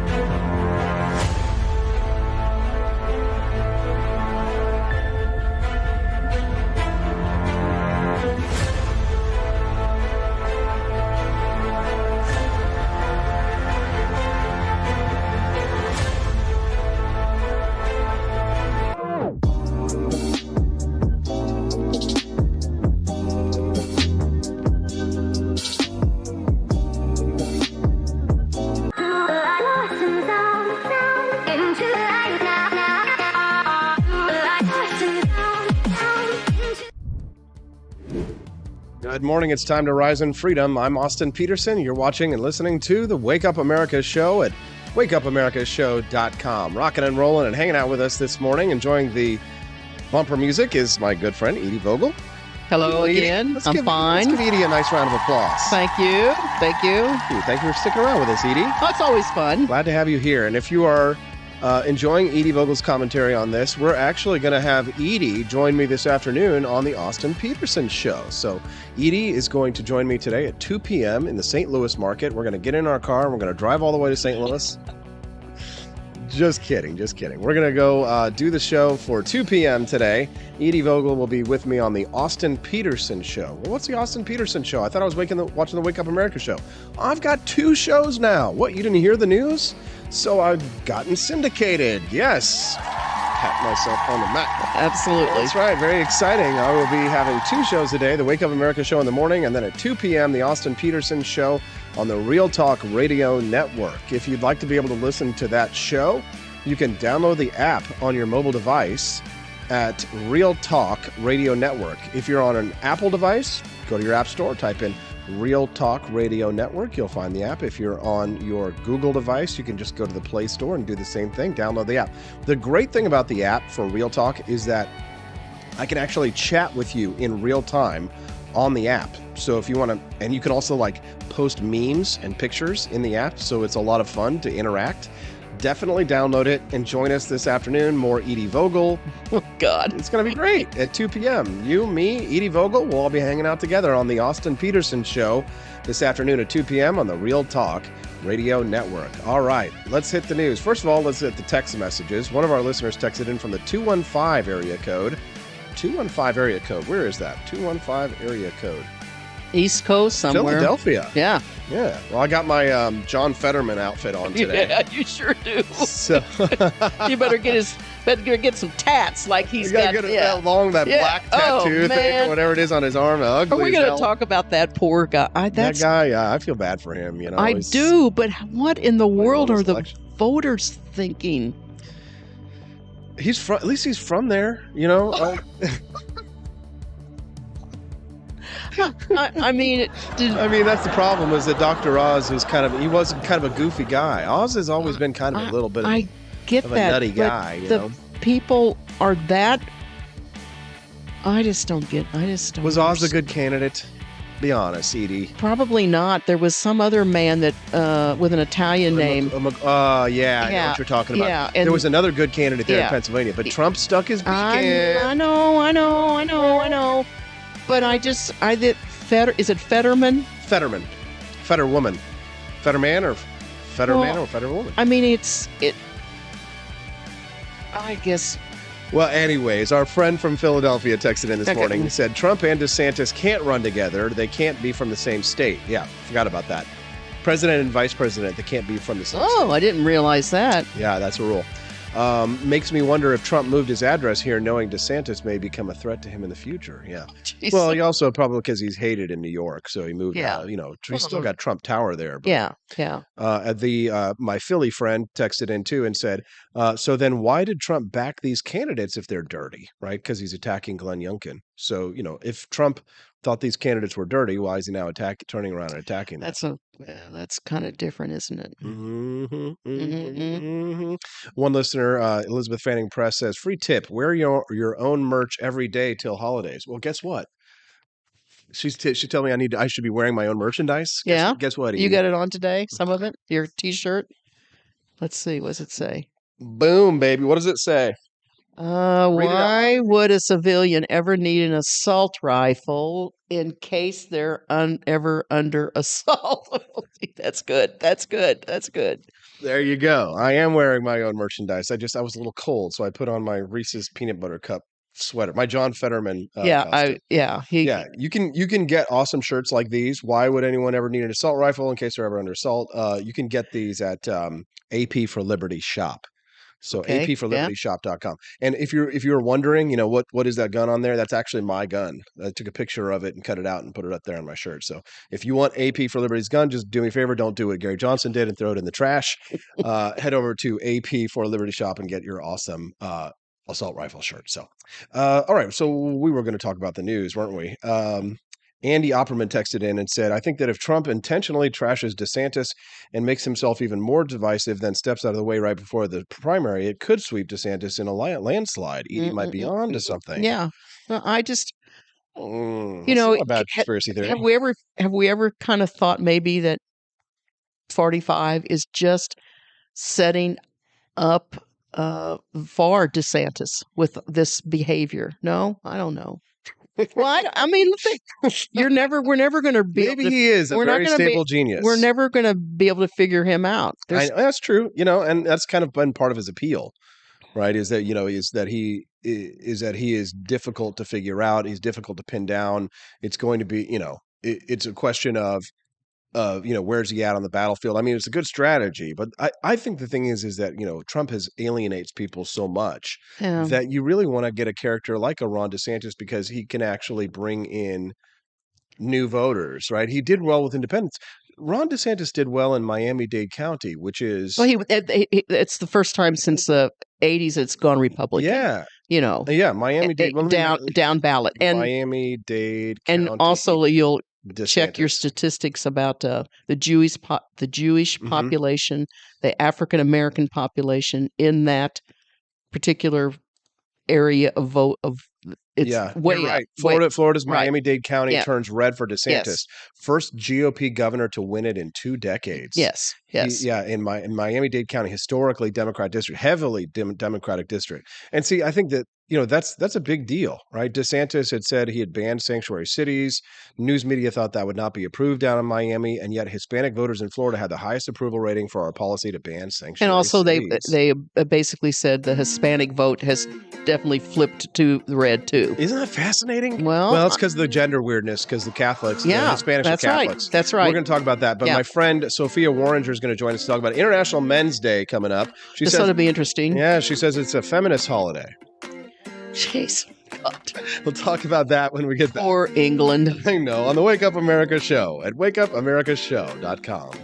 Hello, my name is Kelvin. Welcome to Frenchy Bush. This is my Didi's website. Now I've decided to speak to you with my real voice for the first time ever to tell you about how cool Frenchy Bush is. But I've decided that this is the perfect opportunity to share with you. Frenchy Bush is a good website. You should follow us on socials. If you like Frenchies or any kind of bulldogs, me and my new brother George are going to try to make your life more fun. Hello, I'm George. My neck isn't really thick yet, but it will be. We are so glad you're here. Please ignore my floating eyeball. It helps me spot predators who might be approaching from the sides. Didi made Frenchy Bullshit to review things that he uses on me and my brother to tell you if it's good or bullshit. Take this collar, for example. Didi really likes it. Didi said it's really handy because us Frenchies got thick necks. Need something really tough. People think Frenchies are little, but if you look at us from below, you can see we are really pretty buff. Beefcake, yes. Look at my creamy thighs and chest. Yes, you like that? Big brother, please focus. Frenchy Bush. Please follow us for more great content and read the Frenchy Bush blog for more fun and cool stuff.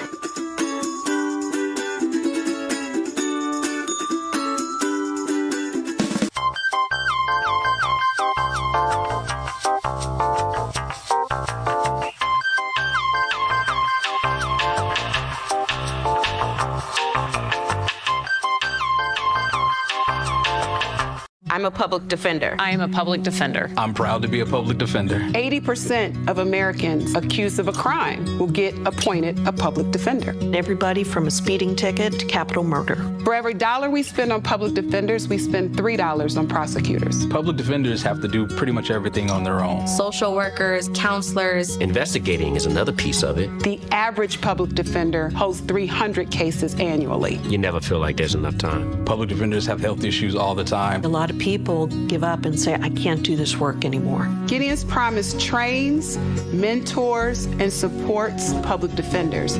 There are a lot of people who say that they would not still be public defenders, but for Gideon's Promise. It's fueled me to continue on in this fight. Gideon's Promise has changed the face of public defense. People see us as troublemakers.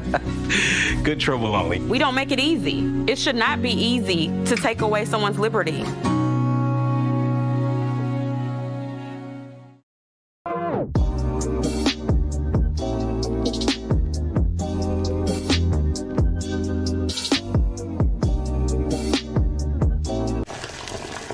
Ever hear the one about the frog?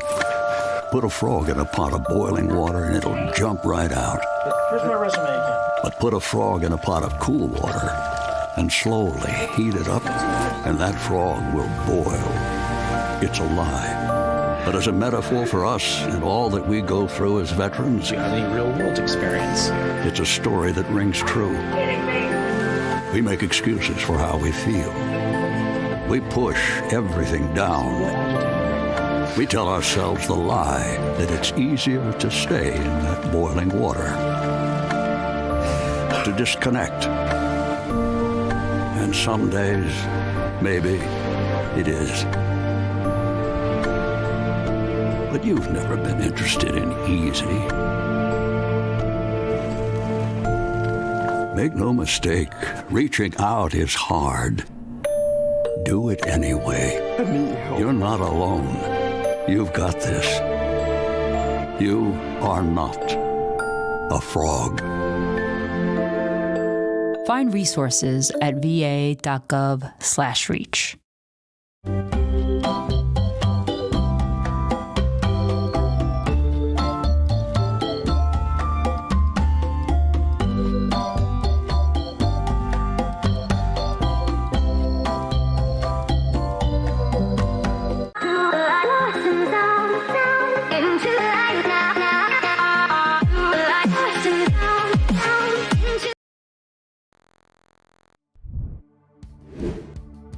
Good morning. It's 8:33. You're watching and listening to the Wake Up America Show with Austin Peterson at wakeupAmericaShow.com. What time is it in London, though? It's time for us to head across the pond. Isn't it a miracle, this modern technology, what it can help us accomplish? Joining me now on camera is Sophia Warringer to talk about International Men's Day and why she says that it's actually a feminist holiday. Let's get her on camera right now. Good morning, Sophia from London. Thank you very much for joining us on the program today. Thanks so much for having me. Glad to have you here. So I read your article and I was fascinated by it. International Men's Day is a feminist cause. You wrote on 1828.org.uk. So make the case, Sophia. Why is International Men's Day a feminist holiday in your mind? Love to hear it. Well, I think for many people, when they hear that title, they will roll their eyes and think, oh no, here we go again. This is the men trying to get back the position of dominance that they've enjoyed for centuries, and can't they just quiet down for one day and let us get on with it? But my argument that I want to put forward has a few layers. And I think one of the layers is we need to dial down this competition, this sometimes aggression between the sexes that says that if women are on the rise, then men need to be on the descent. And I think that's really important. And I think the second layer is also the fact that when men are successful, when men are thriving, when men are happy, women also benefit. And so caring about issues where they are falling behind is a way of promoting equality, yes, but is also a way of benefiting women too. And our lives and our happiness are so intertwined. We can't be promoting one at the expense of the other. And when men are falling behind, like we've seen, 84% of rough sleepers in the UK are men. These are all UK stats. I'm sure they'll be similar for America. 75% of suicides, 2/3 of alcohol-related deaths, all these issues which men are overrepresented in are very sad, very concerning. And because of this inequality, if feminists are proponents of equality, they should be taking up the cause where inequality lies, whoever is falling behind. If you're just tuning in, we're speaking to Sophia Warringer. She is the head of research at State of the Nation for the Center of Social Justice. Just because it's social justice, though, don't freak out, Edie. No. She's. I'm agreeing. Yes, well, it's a center-right think tank, so Yeah. it doesn't quite have the leftist connotations. No, I picked up on that. In the UK, that perhaps I'm not it does listening to some kind in of the United States. communist propaganda. No, you're not. Sophia Warringer is a contributor to Young Voices in the United Kingdom, and she's joining us here. You can send us a text if you'd like to ask a question. 573-319-1586 is the text line. Now, Sophia, it seems as if the advancement of women in, over previous generations has come at the expense of men, most specifically in academia. Can you talk to that? Yeah, so girls have been outperforming in GCSEs, the standardized exams that our children take at age 16 since they were founded in 1988. Every year, girls have outperformed boys. And it's quite a significant percentage point gap. So in the last results set, it was 9%. Apart from in 2 subjects, they outperform boys across the board. And those 2 subjects are physics and statistics. And what's interesting is sometimes the glee with which this is reported. So a very eminent professor of education, Alan Smithers, commenting on the gap between the achievement in boys and girls, made the comment that maybe girls are just cleverer than boys.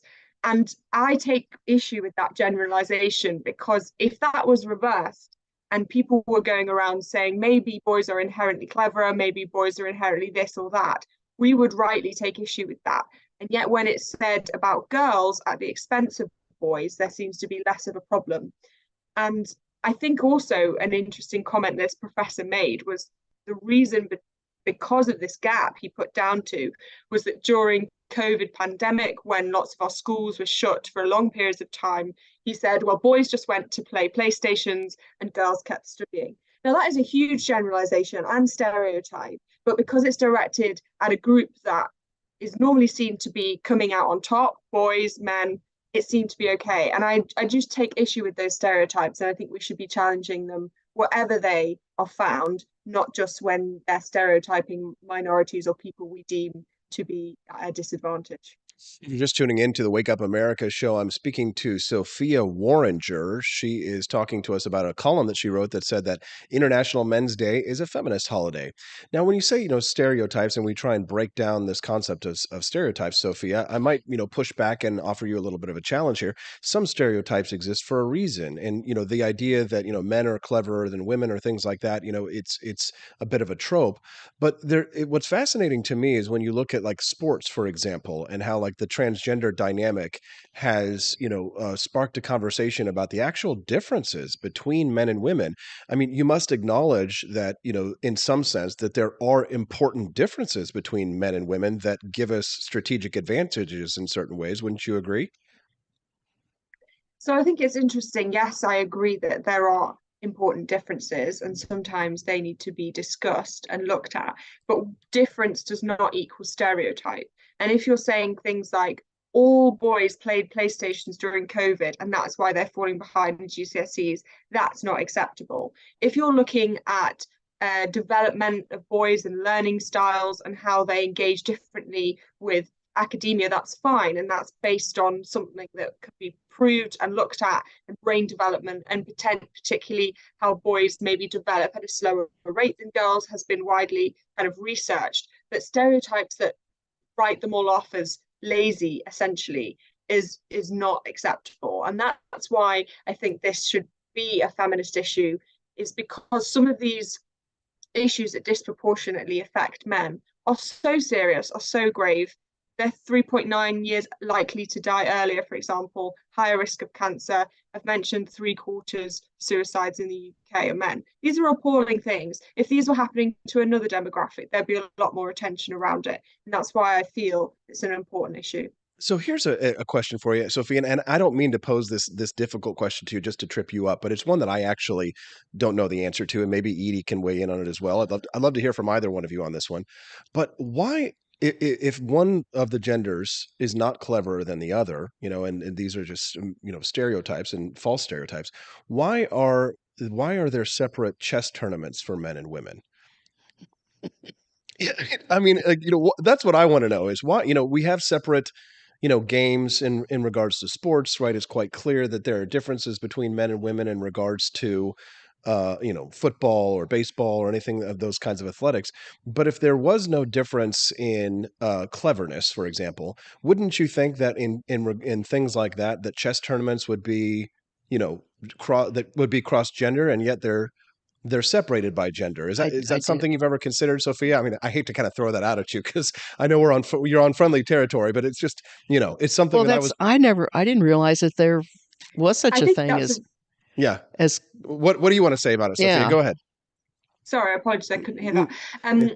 I think it's a really interesting question. I mean, it may be just down to circumstance. For example, we segregate all our sports, and chess is probably seen within that category. So it's a continuation of something we're used to. Maybe it's something, therefore, we need to challenge and look at and see whether that's a fair division. It may also be, as you're saying, different ways in which men and women approach a game like that, and it's more interesting to match like with like brains, etc. We know there's been lots of research on problem solving between male and female and the way they approach that, and that might extend to issues like chess as well. But what I'm trying to say here is not that we diminish the differences, or we pit men and women against each other. I think that is the problem. We don't want to pit men and women against each other in a competitive way. We want to say when one thrives, both thrive. And so when one is falling behind, we need to be looking at that in a particular area. Obviously, completely aware of the fact that in many areas of life, men are advantaged, be that by their biology, be that by the society that they live in, be that by tradition and culture, and sometimes things that need to be challenged in patriarchal structures. But where there are falling behind in suicides, that needs to be looked at. We can't just say because men are ahead in some ways or advantaged in some ways, they're all fine. Men are not a homogenous group, and that's what we need to examine. Sophia, and if you're just tuning in, I'm speaking to Sophia Warringer, and we're talking about her article where she's talked about International Men's Day being a feminist holiday. We're having a discussion right now about the differences between men and women and how they're alike in certain ways, and sort of like the war of the sexes, and how we should be perhaps working together more rather than having a competitive view of things. But there always has been a sort of an inherent competitiveness, and what modern feminism, at least postmodern feminism in the United States, philosophically has set us more in an antagonistic position towards one another, at least from my point of view, Sophia. But I wonder, if you've considered, and I want, knowing that liberal in a good way, I'm a libertarian in the United States, which makes me a liberal in the United Kingdom. I wonder how you feel personally about this new controversy about having, biological males in women's sports. Do you have a particular opinion about that? Because I think that sort of blows this whole gender dynamic, this whole discussion about, the war of the sexes wide open. Do you have a particular opinion about, if I was born a biological male competing in women's sports, perhaps taking scholarships away from women, who were born biological women who just can't keep up? What are your thoughts on that? I think in all these discussions, it's very important to be compassionate because there are real lives involved in all of these issues. But I do think what is important when we're talking about trans issues, when we're talking about equality, when we're talking about all these things, is acknowledging biological difference and social difference between men and women, and therefore acknowledging when there are times where they can compete, when they can't compete, but most of all, safety as a very driving principle here. Okay, so when we're talking about, for example, domestic abuse victims, we know about 2/3 of those in the UK are women, and it's likely to be a male perpetrator, not always the case, but likely to be a male perpetrator. So where there are particular avenues where women are being cared for, survivors of rape, survivors of domestic abuse, you really need to take into consideration their safety. And I think that should be paramount, but also deal with each case with a lot of compassion. And I think that's really important. Yeah, Sophia makes a good point, Edie, because here in the United States, we've started seeing in mixed martial arts, you've seen, biological males who have transitioned and are now competing in women's mixed martial arts, and they're like crushing their skulls, and it's quite violent, and it's not devastating. Good. It's not. You right. probably didn't expect that this conversation was going to go this way, Sophia, but I do have to say that you've done a great job in keeping up with it, and you certainly have an interesting point of view. Where can people find out more about your work or follow you online, Sophia? So you can follow me on Twitter at Sophia Warringer, and I work for the Centre for Social Justice, which also can be found online. Sophia Warringer, you can see her name posted at the very bottom of the page down there, right underneath her lovely photograph on the screen. So you can follow her on Twitter at Sophia Warringer. Sophia, thank you very much for your time today, and thanks for rolling with the punches as they will. A great article and certainly a great point of view. Very good. Yeah, very good. We hope to have you back again sometime, Sophia. Thank you for your time today. Thank you so much for having me. Thank you very much. What did you think about Sophia Warringer? If you liked her, then why don't you give us a like on the stream, on the chat? I think she did a fantastic job. Yes. Don't you? Yeah, she did a really good job. We'd love to have her back. Sophia Warringer there from Centre Right UK. This lovely accent. Isn't it nice? It's good to hear that. You really have to listen. She's definitely got the high British accent. Yes. Right? It wasn't Cockney. You know what I mean? Like, it wasn't like, I was like, oh, God, we gotta go work at a flower shop. No, it was that lovely high British. Mm-hmm. She sounded like she would fit in well in the royal family. You know what I mean? Like, you could invite her to you would have a tea party with Sophia. Well, shut up. I'm glad you found someone who can fit in with some conservative good news about all of this gender stuff. conflict. It's just bad. We'll continue that, and we'll say goodbye to Edie after that, but then we'll say hello to Edie again because she's going to join me on my afternoon show, the Austin Peterson Show at 2 p.m. today. You don't want to miss it. We'll be back with more Edie on the Wake Up America show. Wake Up America show. Yeah, wake up. What show? I enlisted as a medic to be there to help my patients, and after an injury, I found myself as a patient. I experienced post-traumatic seizures. Depression is a big one that comes along with it, PTSD. So I pursued my PhD in neuroscience and regenerative medicine. The coalition has helped fund my academic pursuits. They genuinely care about helping the vet in whatever way that they can. Through supporting the coalition, you're supporting some of the veterans that have the biggest needs. Visit saluteheroes.org to learn more.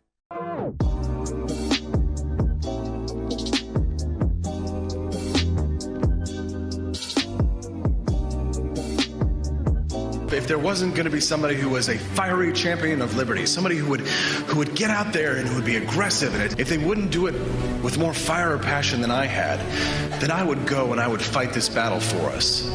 I've fought for the principles that we all share. Parties tend to be secondary to me. We're here because we believe in the principles of liberty. I am not a perfect messenger, but I think I'm a damn good one. This is a replica of our first president's flintlock pistol. You have my full support, my respect, and my gun.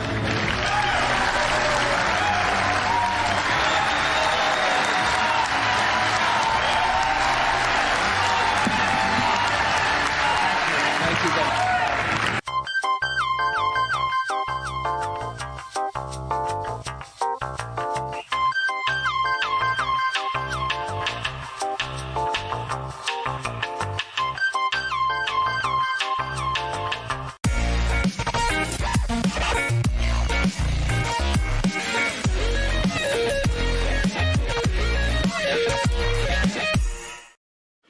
Had enough yet? Do facts no longer matter? Are lies to be encouraged instead of punished? This is not our inheritance. If truth no longer matters, we will not remain free for long.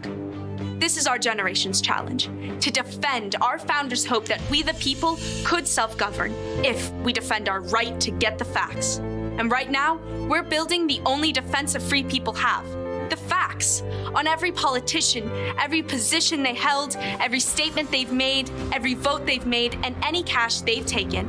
It's the real history on those now pandering for your vote. There are hundreds of young people building our defense right now, and they need your help. We all have our passions, but as our ancestors knew, when events become so foul they threaten us all, we must stand and defend each other. Please, have our backs. Join us at votesmart.org.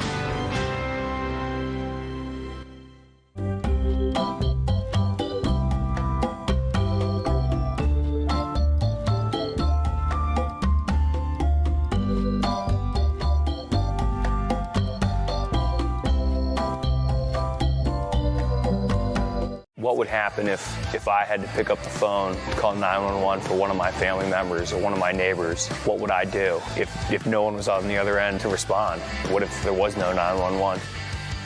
So you can be a part of the solution. Anybody can be a firefighter. Male, female, younger, older. We have school teachers. We have leaders in business. Is me, you, anyone that wants to be. There is no typical firefighter. We wish you a freedom Christmas. We wish you a freedom Christmas. We wish you a freedom Christmas and a liberty New Year. Socialists and commies may try to convince you that the holiday's all about free stuff. But let's be honest, we all know whose wallet Santa's gifts are coming out of. There ain't no such thing as a free stocking. Santa is the only guy with a big white beard promising free stuff that we want anything to do with this holiday. And if you don't believe, you don't receive. It's a capitalist, consumerist holiday, and it's time for a Santa-sized stimulus. Get your free market merch at the AP for Liberty shop today and stuff your socialist sisters' stockings full of capitalist cheer. Ho, ho, ho, ho!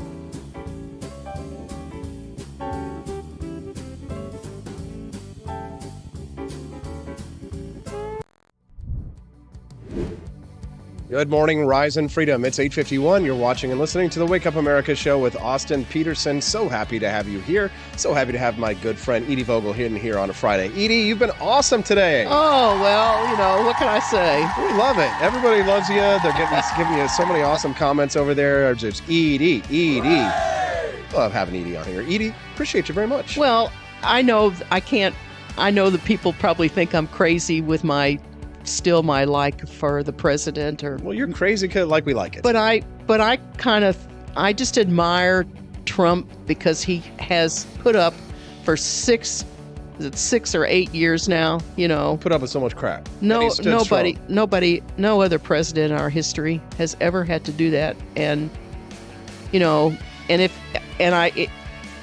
I'm not saying that he's the answer to all of our problems, but while he was president, we as a country were functioning well. I agree. Okay, and I'm never going to give that up. I agree. I'm not going to disagree with you, and nobody would ask you to give that up. No, but I'm saying I know there are people out there that are saying, give it up, Vogel, give it up. You're just on the wrong side of the track.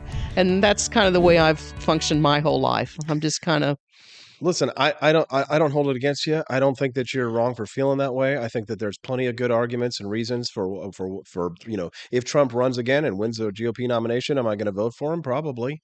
Yeah, because at this point we're staring down the double barrel of Joe Biden and Kamala Harris, and frankly, my 401k can't take that anymore. Well, yeah, and like you said earlier in the program about the baby boomers aren't retiring, but and I'm telling you, it's because they probably need to work.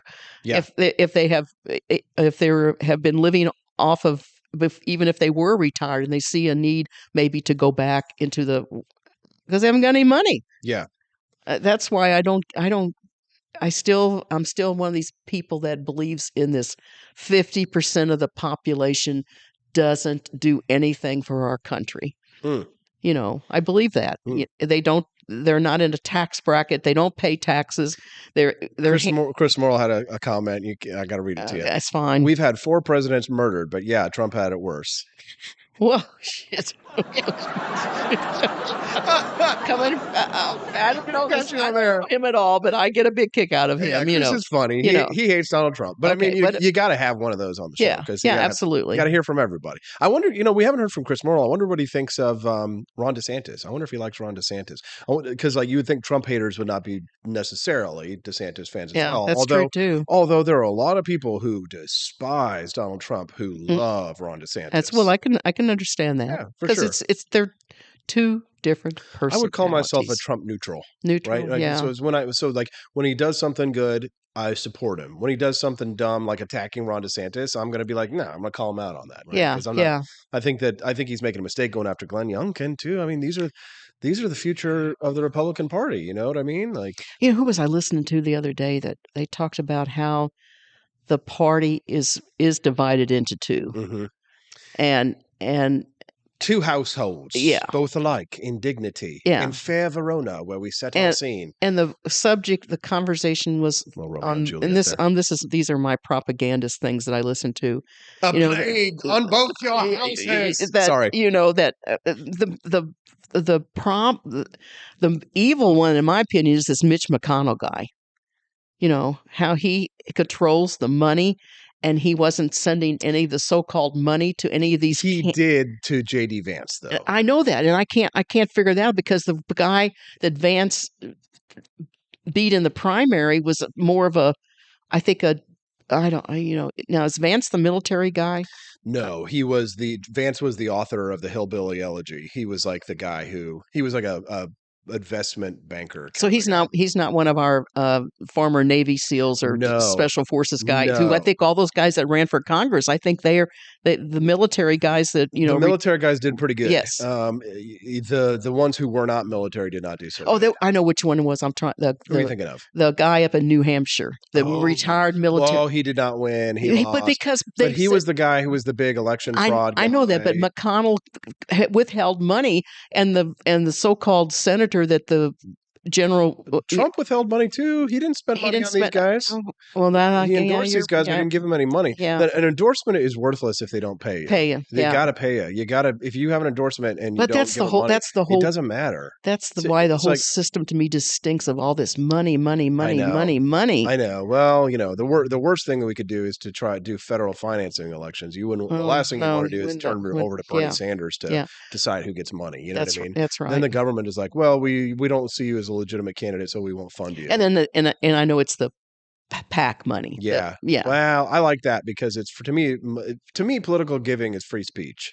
That's true. I see money as That's speech, true. so I think you ought to be able to donate as much money as you want to a candidate. Like it's like my dad, for example. If my dad wanted to donate as much money to me as he wanted to, he should be allowed to do that. Okay, let me ask you this. Do you think back in the election of 2020, when it got out on the street that Zuckerberg had spent $400 million to support all of the George Soros types, you believe that? You believe that? Yeah, I'm not don't okay with it. I think you should be supporting better candidates. Okay, but I believe that should be allowed. Okay, because I want this. I want that same freedom for myself. Okay, right, to be able to spend. If I get rich, I want to be able to spend as much money as I want on, Rand Paul or whoever or Ron DeSantis or whatever, right? So isn't that interesting? Kentucky isn't McConnell the other senator, yes. And you got Rand Paul and you got McConnell representing the Commonwealth of Kentucky, and I think that's what they call it. Yeah, the Commonwealth. Yeah, okay. And what complete opposites? I know to represent. I know. Well, it kind of it does always that. In some ways, it represents the GOP at large, and bring the bacon home to your state, right? That's yeah. End of the show. Okay. Oh my, Edie, it was awesome. Great. Yeah. So you're going to be with me today at 2 p.m. Okay. So we're gonna have you on the Austin Peterson show later today at 1 p.m. Or excuse me, 2 p.m. 2 to 3. 2 to 3 p.m. in St. Louis. So we better get in the car and go. Let's go. We got to get in the car. The bullet train to St. Louis. Edie, it was awesome having you on here today. Thank you so much. If you like the show today and you haven't already, like the stream on YouTube. If you're watching us on YouTube or on Facebook, give the stream a like. And if you're on YouTube, you should also subscribe if you haven't subscribed to the channel. Do me a favor, hit that bell notification so that you can get notified whenever we're live. I would be super grateful if you could do that. Would you do that for me right now before we go?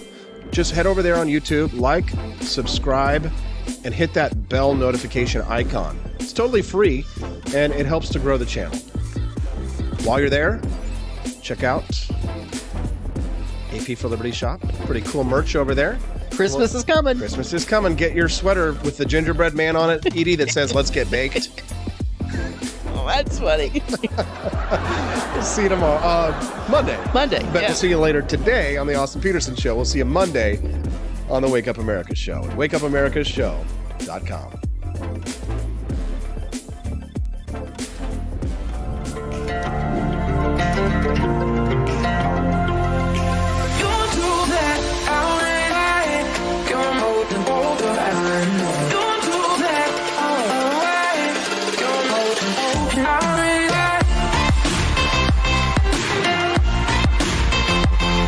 It's morning again in America. Our country is prouder and stronger and better.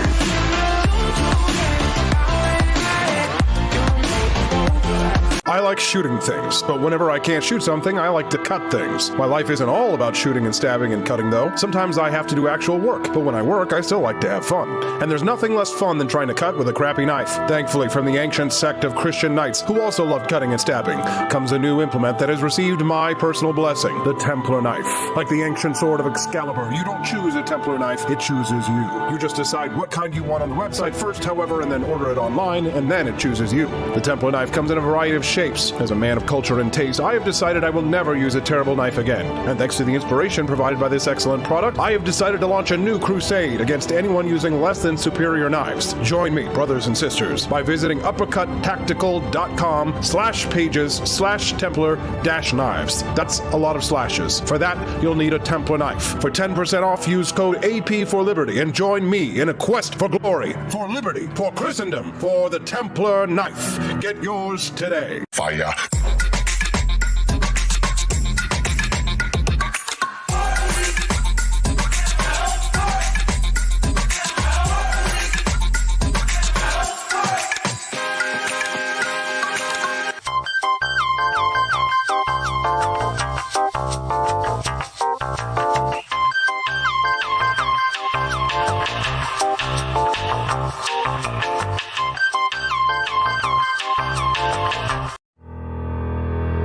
Your printing company stinks. They charge you too much money and they don't love America enough. We've got the solution. Patriot Printing USA. Whether you're running for office, saving souls, or just need business cards that will get you the new job you've been looking for, Patriot Printing USA has got you covered with the best prices around. Palm cards, brochures, bumper stickers, door hangers, you name it, we've got it. PatriotPrintingUSA.com. That's PatriotPrintingUSA.com.